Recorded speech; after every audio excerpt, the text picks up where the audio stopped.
Talk Nerdy is brought to you by its sponsor AT&T, which provides IU students, faculty, and staff with personal cellular services at discounted rates.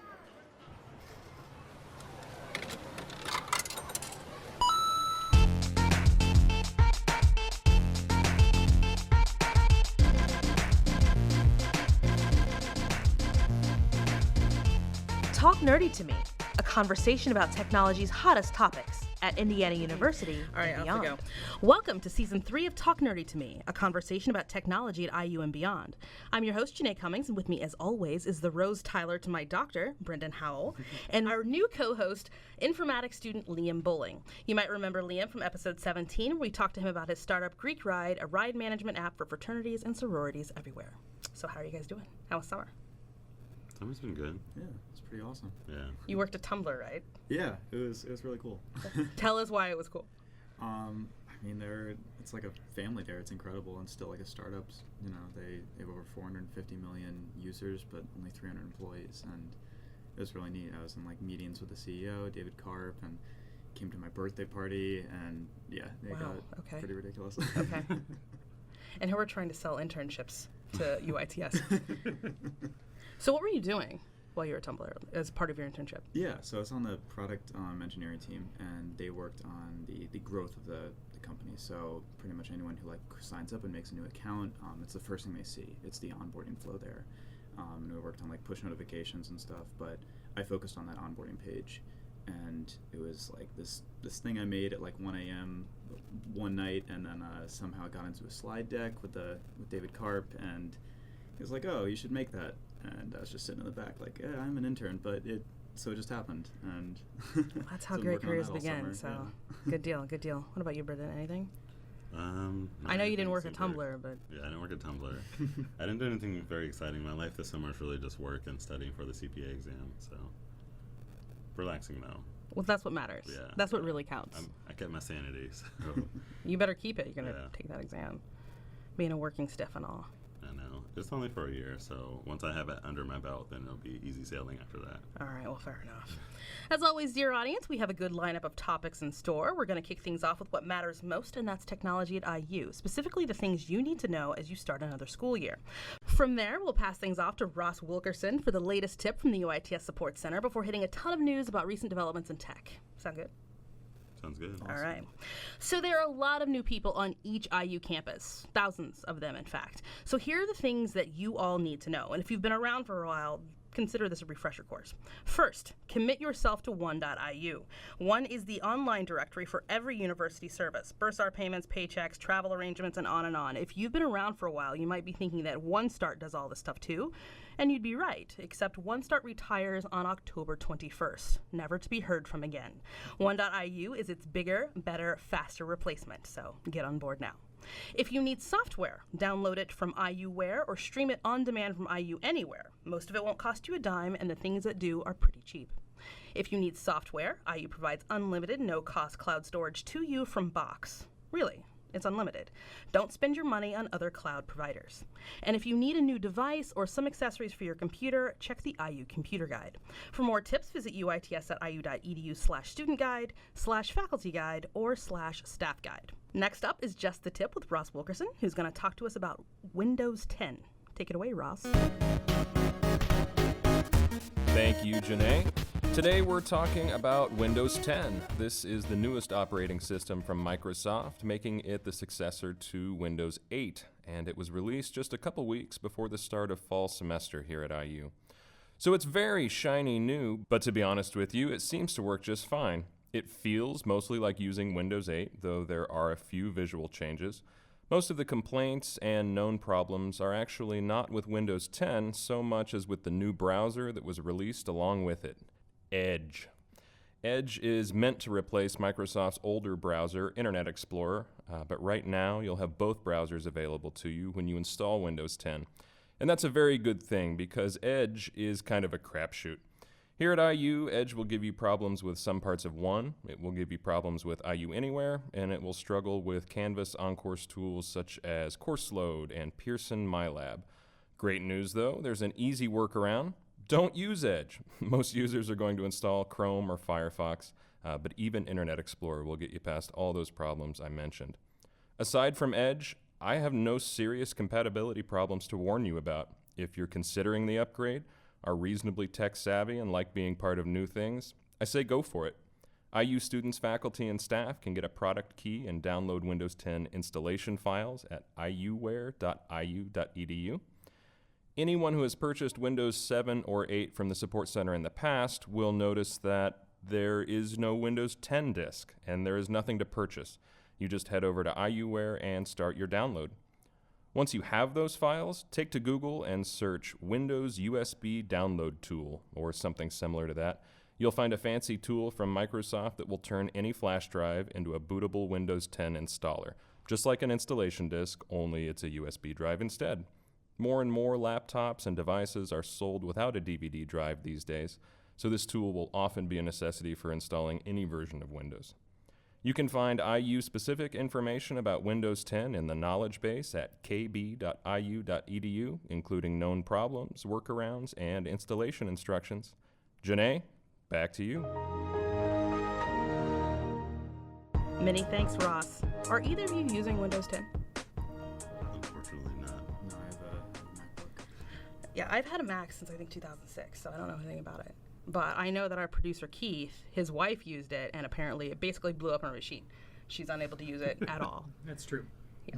So my uncle has it, but he seems pretty impressed with it. So he likes it. There's a start menu now, and Cortana is also built into it. So it's kind of getting very similar to what's on the Windows phones, which I think have kind of faded away more recently.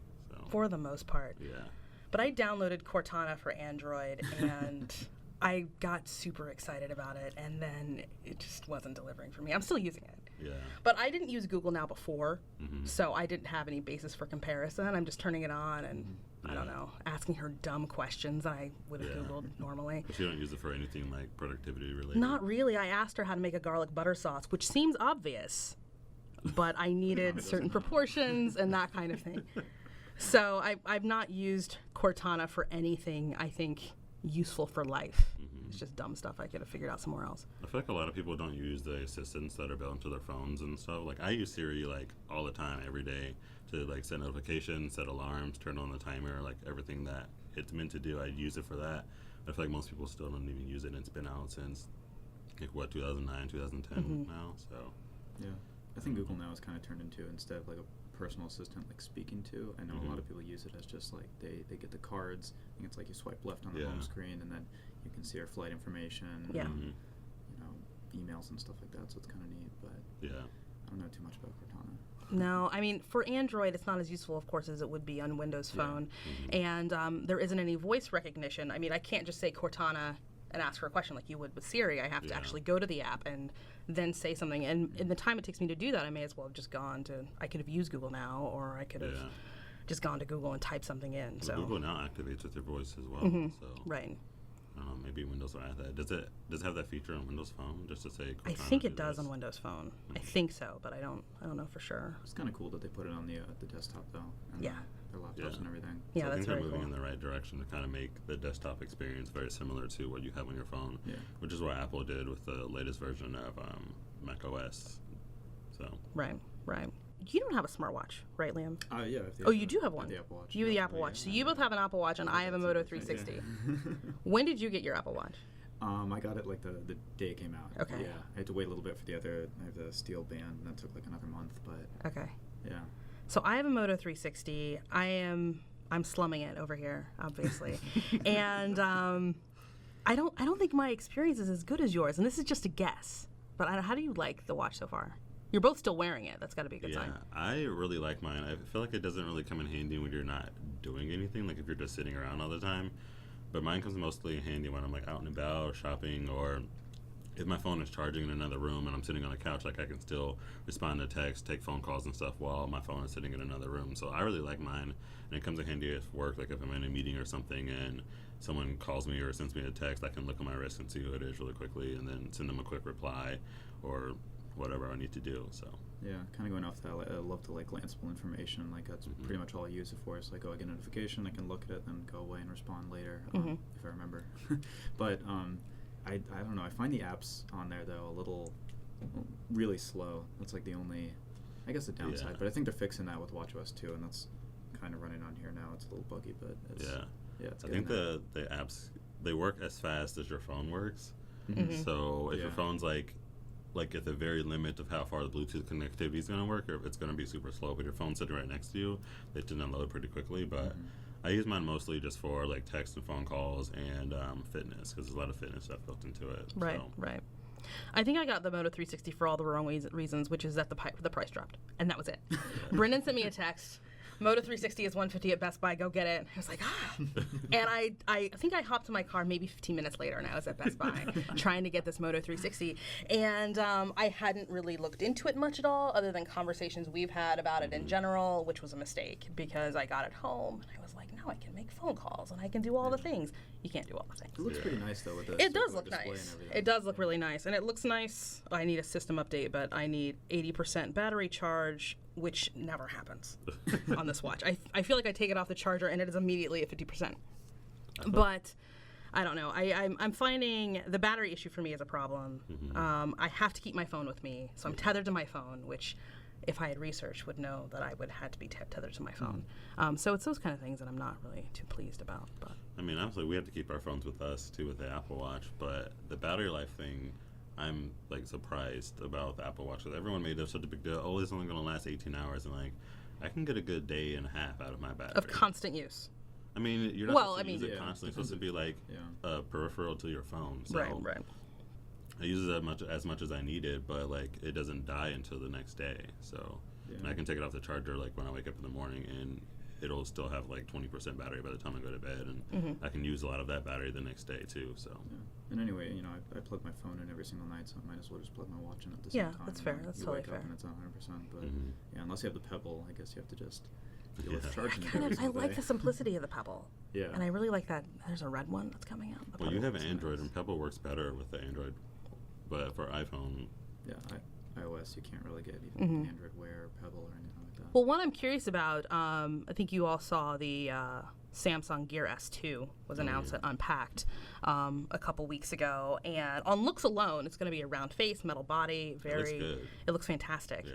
And it's going to run, it looks like it might run Tizen OS instead of Android Wear. That seems like a good thing. But what do you think? That's tough. I don't know. I mean, from what I saw, like their little teaser or whatever, the UI looked really nice. It looked interesting. We didn't really see too much except like some watch faces and their home screen. But I don't know. It's a tough call. I'm not sure. It seems it could be lighter and faster, Yeah, but there better is life. there's no developer market. It seems that their apps are limited, and that's all anybody really wants, I would think, or certain types of functionality. And maybe you don't get it with this right away. Maybe it works out in the long run, but not with this. I wonder if the reason they use the Tizen OS instead of Android Wear Tizen. is if it'll work with iOS as well. That would be interesting. I don't know if that question's been answered or not, but It seemed I got the impression they were just trying to out Apple and have their proprietary thing for their devices, the way Apple has its thing for its devices. But I mean, even if they had like their own OS, it still would be compatible with two different. Right. Just like Pebble has their own OS and it's compatible with two different ones. Yeah. But I don't know for sure. I don't know if that question's been answered or not. So that would be my guess as to why. I mean, I feel like Samsung keeps trying to push their own operating system, but no one's like. Just don't want it. And it's on like there was like one phone that had it, and that phone since like kind of disappeared. So I don't know. And I think kind of the magic of like Android Wear is that it is so connected to Google now, and that you raise your wrist and you see your flight information. Right. Like this is how long it takes to get to the airport. Things Right. like that are really relevant, contextual, and I don't know if Samsung will be able to pull that kind of cool cloud and device magic that Android Wear can do. And also like the voice recognition and kind of assistance type of thing. Like I do like being able to reply to people if I have my phone nearby, to be able to voice reply, which sometimes fails for me. I think it did with you a couple times. Yeah. I said some it came out to be really crazy things that apparently I said, but I don't know if I'd want to lose that. I've actually gotten kind of dependent on it, like being able to be in my car and just hit and reply. So. I mean, I think Samsung makes great devices, so I think the watch is beautiful, and I think it'll be good hardware. But I feel like they should just leave the software to the pros. software people. Yeah. For sure. And the S6 and all those devices coming out from Samsung now look really incredible. I think they really upped their game since the S5, which Absolutely. is really great. Well, they had to. Yeah. They absolutely had to. So next, let's talk about the Ashley Madison hack. For the uninformed, Ashley Madison is essentially a Match.com or an eHarmony for people who want to have affairs. You pay, you complete a profile, and hopefully find another married person to hook up with. Now, that's, would you agree? That's basically what's going on at Ashley Madison. Yeah. 100%. Yeah. So this hack, though, has exposed data for, I don't know, like 37 million users to everyone. There are at least 4 class action lawsuits in progress. There's a bounty, I think, by maybe the CEO or the board for information about these hackers. There's rampant identity theft starting up. And there are 2, unfortunately, possible suicides in Canada related to this hack. And it seems the public figures who have been exposed aside and the interest in that, it seems that the media's coverage has been contrary to what we see with other data hacks, such as the stuff involving with Reddit and 4chan with, cloud storage, nude pictures, that kind of thing, how they came down on those hackers. And now they're almost seeming to glorify what's going on and celebrate it in a way. I don't know. I think the reason that this one is being glorified or celebrated is because it has to do with like infidelity in marriages. And I feel like they just want to expose people who are doing that. I didn't know this website even existed. Like, I didn't even know this was a thing. Like an affair.com, basically. So. Well, it seems crazy to me that there would be an affair.com. If I'm trying to have an affair, I definitely don't want to sign up. Yeah. And like with my credit card information and... I mean, honestly, it's just really bad karma. It is. You're going to sign up on some website, put your information out there to have an affair. You're asking for it. I mean, it's crazy. Like, meet somebody in a bar, have a night. Yeah. Get but out, just get in, get out, do what you need to do. Have But getting online to run a profile, like, this is me. I'm stepping out on my life. 7 million people. I know. Yeah. And how do you find out about this? I think I heard about it.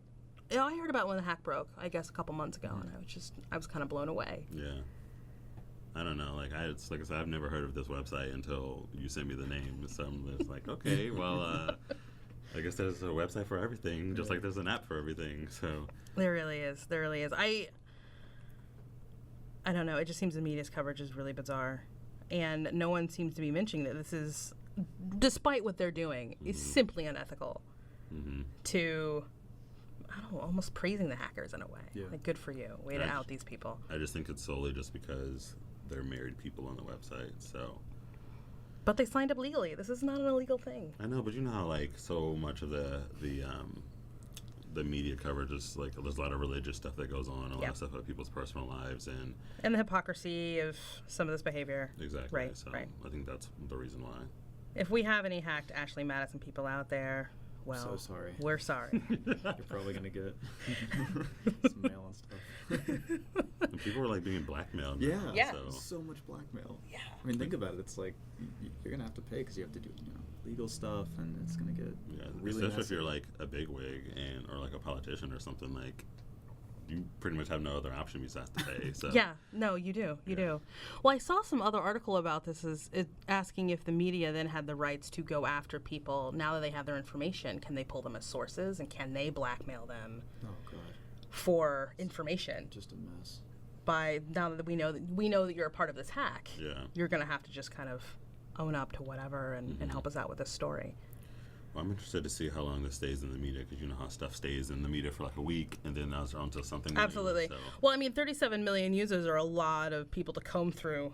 Surely there's more coming, but I doubt there's not. I doubt there's much more. Like every week something new happens there. Like someone else gets sued, another lawsuit, or like I think it was this week, the CEO stepped down for the parent company. I'm like, I don't know why you didn't do that sooner, but it's just...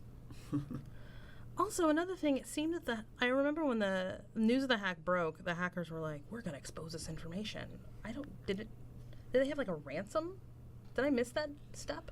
They just expose it. They were almost threatening to expose it. Well, I think that they did expose it, but it's like piece by piece, and so they just started, like people's information just started showing up online in random places. Right, I was wondering if they wanted something in return, like, I don't know. We get this, or we expose the information. It just seemed... Well, I don't know if that's ever been talked about or released. Like, why did they hack? So, right. I don't know. I'm just curious about that in general. It's just kind of interesting to me. Like, Yeah, what's their motive? so we're gonna close things out with a couple great moments. Well, excuse me, one great moment and a couple really sad moments in technology. The first, we're gonna do our sad trombones in IT, and it is that Samsung designed the Galaxy Note 5 so that the stylus can be inserted either way, and yet you can't insert the stylus either way. I don't think they designed it so it can be inserted either It way. looks like it. It just happens to be. It happens to be. It's just a Yeah. sad flaw. It's just Yeah. a horrible design. Because when you put it in backwards, it gets stuck, and then the pin part is sticking out by like 1.5 centimeters or so. So But before, it was clear that it can only go in one direction, right.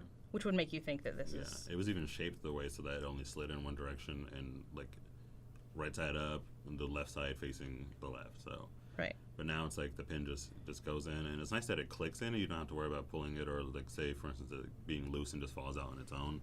But yeah, when you slide the bad boy back in the other way, it just. I mean, it doesn't physically break the phone. It just gets permanently stuck though. Like, Well, you can get it out. The thing that it messes up is that your phone no longer recognizes that the pin comes out. oh god. And so, like, when you take the pin out, there's all this, like, S Pen stuff that pops up on your screen, so you can take notes really quickly. And now when you put the pin in backwards, it breaks The detection something. breaks. Yeah, the detection of that breaks. And then when you pull it out, again, nothing pops up on your phone, so your phone may not even recognize that the pin is out or that you're even using the pin.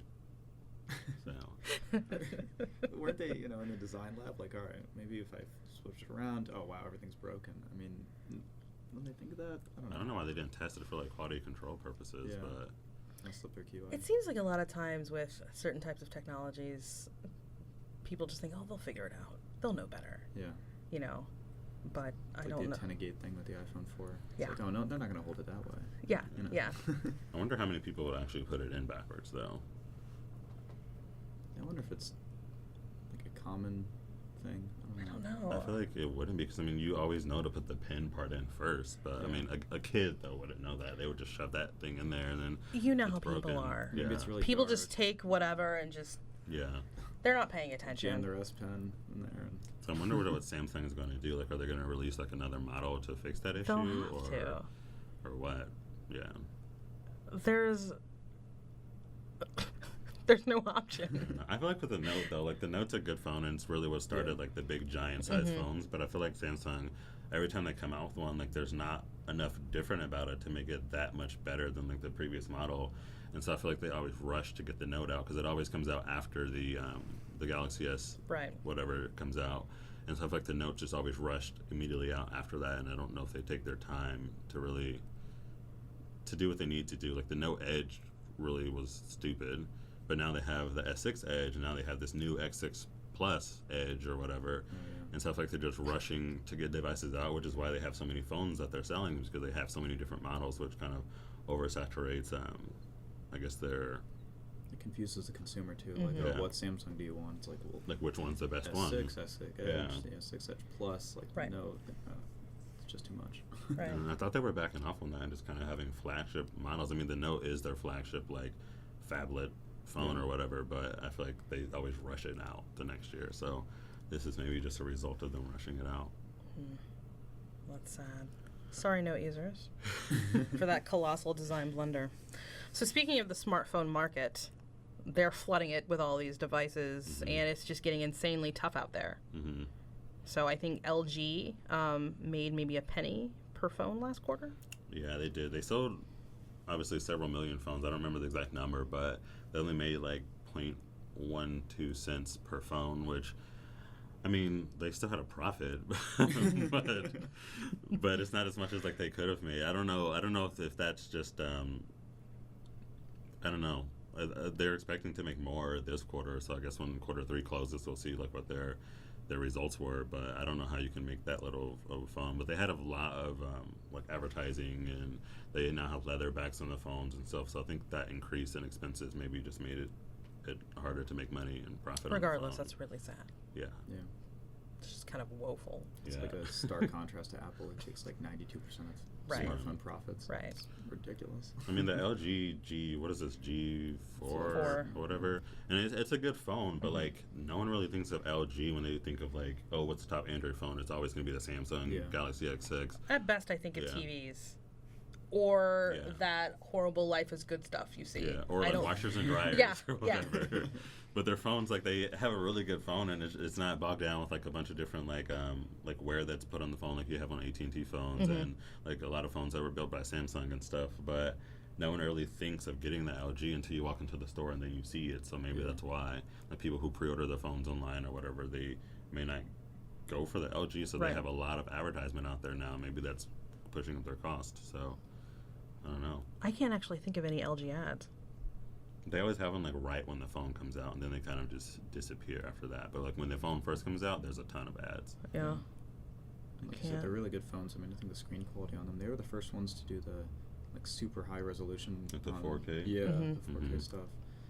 And I think this phone has that, and this phone also has like the best smartphone camera. But Yeah. like no one really uses it. Yeah. So what's the point of having it on the there? laser focus thing too. And Exactly. it does the back up and down volume, and Mhm. I think that's So like I said, it's a cool good phone, stuff, but yeah. no one just really thinks of LG as being a phone company, I guess. No, not at all. it's a tough space to compete in. Maybe they can hook up with HTC and just fail together.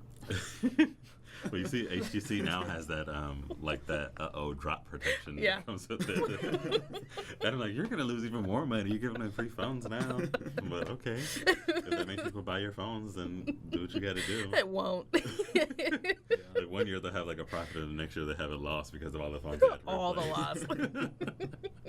So we will close things out with an actual triumph in technology, I guess depending on your perspective. For those among us who like an adult beverage or two, there are now a few Keurig type machines for cocktails.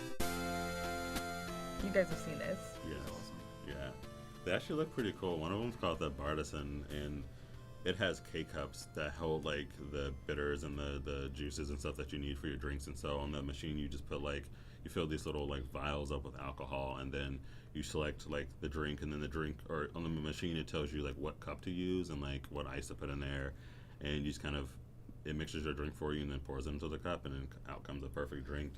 But that one only has like 8 different K-cups, so you only can choose from like 8 different drinks. But they're expanding obviously more Right. and more. But I don't. It hasn't come out yet. It's still on Kickstarter, so I think they're supposed to start shipping later this year or whatever.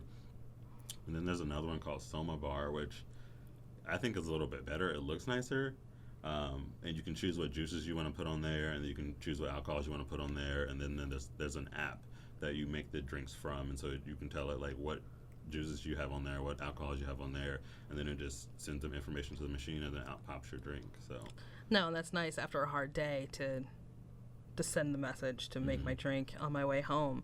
But and maybe this is my personal lifestyle talking, but I think there is a real joy in art to making craft cocktails. Yeah, I kind of like that. And I like doing it. I like when I get craft cocktails. They're delicious. And I have a hard time believing that you can make something out of a pod, a K-cup, Yeah. taste good. I mean, maybe it's going to be like the whole Keurig movement of like, you know, most people get the K-cups and they just want their, you know, their cocktail or whatever. But then They there's want their always still- basic daiquiri. Yeah. There's still those people who love the art of actually, you know, cutting the lime and bringing everything together. And I don't have time No. for that. No, this seems like Just I want the love the drink. idea. I absolutely love the idea, and I want one in my home. But I'm also concerned that I'm essentially getting a margarita mix drink yeah, rather than something that maybe, if you could somehow control how much of whatever juice or bitter, like your bitters, or how much of mixer you put into the alcohol, that would be better than just here's your cup of orange juice. Well, I think that with the Soma Bar one, since that one actually has an app, it's a little bit more customizable than the Bartisan drink maker. So I feel like for you, that sounds like the better one. It's probably the more expensive one too. That's fine. There's a reason why it's more expensive. Yeah. That's because I want it. Yeah, but it's nice to have the drink like waiting for you when you get home. Like, oh, I want a Manhattan, and so when you go home, it's already sitting there in a cup waiting for you. So I also wonder if you're the type of person who needs to have a drink waiting for you on the way home, if you even care how it tastes. Yeah. Maybe. I mean, if you hook it up to like, you know, IFTTT or something, and you get the whole like, you know, put a geofence around your house, and on the way home from work, it just automatically makes Just it. knows, That would be yeah. kind of cool. Yeah. like Janae's on her way home, make a Yeah. drink. Make a drink. And if I need that drink made, then I'm just coming in and just tossing it back. Yeah. No regard to taste You don't even or have to make it, experience. you just Then you can make take your it. craft drink after that. That's true. So That's maybe- true. maybe Take you the need edge both. off, and then craft my masterful cocktail. So there was another one I saw actually that it's called the Jevo. No price yet, but it will make 20 chilled Jello shots in 10 minutes. But apparently it's only for commercial applications, so you would need to run a bar or a restaurant. You can't have that at home, which I think would be pretty sad for the IU community. I know that would probably sell like hotcakes around here.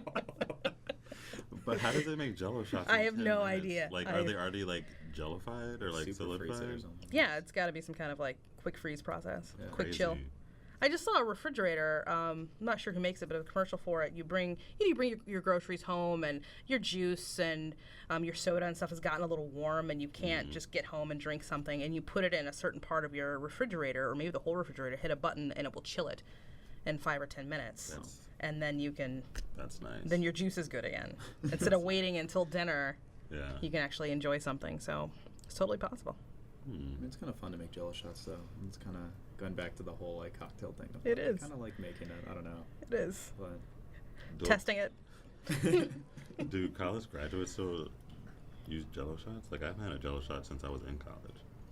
I had one last year at what I thought was going to be a really sophisticated party, but it was a dinner party, and then later the host brought out Jello shots, but they were oddly sophisticated Jello shots made with pomegranate juices. Well, that's actually a Kettle One vodka. Like, why are you using that in your Jello shot? But I think we're heading into an inappropriate territory here, so we should probably move in. So with that, ladies and gentlemen, I bring this episode of Talk Nerdy to Me to a close. If you have any questions, feedback, or want to say hi, you can reach out to us online at talknerdy.iu.edu, on Twitter at talknerdyiu, and via email at nerdy@iu.edu. On behalf of Brendan, Liam, and Ross, this is Janae Cummings. Thank you for listening. We'll see you again in October for a chat about the latest developments at Google, One.iu, and more.